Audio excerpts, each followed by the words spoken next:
¿Cuánto vale un bosque? ¿Cuánto una vida?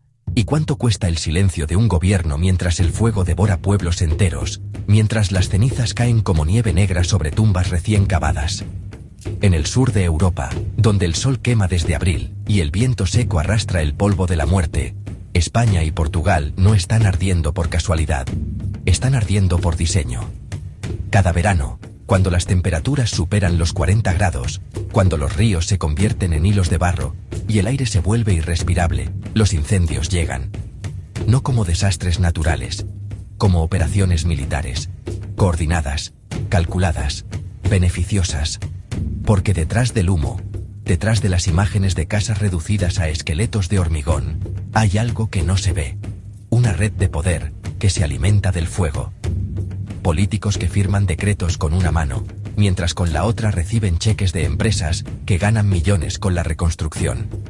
Empresas inmobiliarias que compran terrenos calcinados por una miseria para convertirlos en urbanizaciones de lujo junto al mar.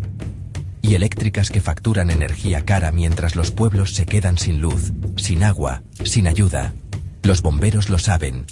Ellos, los que suben a las montañas con mochilas rotas, vehículos que no arrancan, radios sin señal, y salarios que no alcanzan para pagar la gasolina de ida y vuelta.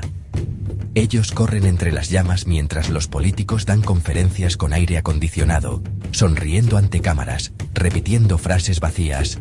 Estamos haciendo todo lo posible. Mentira, lo que hacen es mirar y ganar. En 2017, en Pedrógamo Grande, Portugal, murieron 66 personas en una sola carretera. Familias quemadas vivas dentro de sus coches, atrapadas por un muro de fuego que nadie previno. Había alertas, había viento, había sequía, pero no hubo evacuación, no hubo helicópteros a tiempo, no hubo coordinación, solo silencio, y después, una investigación que nunca llegó a ninguna parte. En 2022, en Galicia, más de 400 incendios en una semana. Muchos en zonas con torres de alta tensión de empresas privadas. Muchos en tierras que semanas después fueron tasadas para proyectos de renovación sostenible. ¿Casualidad? No. Es un patrón. Hay denuncias de que algunos fuegos, con incendiarios que actúan en la noche, protegidos por la oscuridad y por la impunidad. Hay informes de que los sistemas de vigilancia satelital detectan puntos de calor, pero las alertas nunca llegan a los cuerpos de rescate. Se quedan en despachos, en correos electrónicos olvidados, o en manos de quienes prefieren que el fuego siga ardiendo. Y los bomberos forestales, esos que arriesgan la vida sin contratos dignos, sin formación suficiente, sin protección real, son tratados como desechables. Muchos son contratados por días, otros ni siquiera tienen seguro médico. Y cuando uno muere, como ocurrió en Zamora, donde un joven de 28 años se quemó hasta los huesos porque su camión se averió en medio del infierno, no hay luto nacional. No hay honores, solo un comunicado frío. Lamentamos el fallecimiento, pero lo más oscuro no es el fuego, es lo que viene después.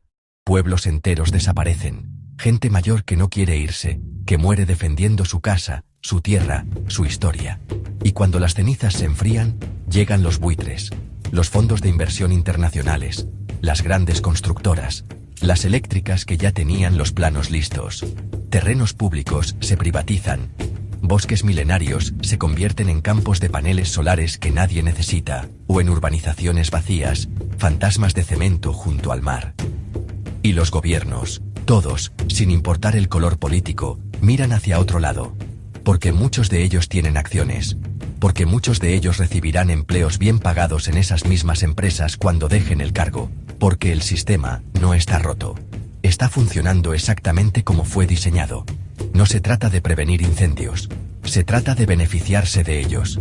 Mientras tanto, el sur de Europa se convierte en un polvorín. Los niños aprenden a reconocer el olor del humo antes que el de las flores. Las escuelas cierran en verano no por vacaciones, sino por miedo. Y en las noches, cuando el fuego brilla en el horizonte, la gente no reza por lluvia. Reza porque el viento no cambie de dirección. Porque saben que si el fuego llega, nadie vendrá a salvarlos.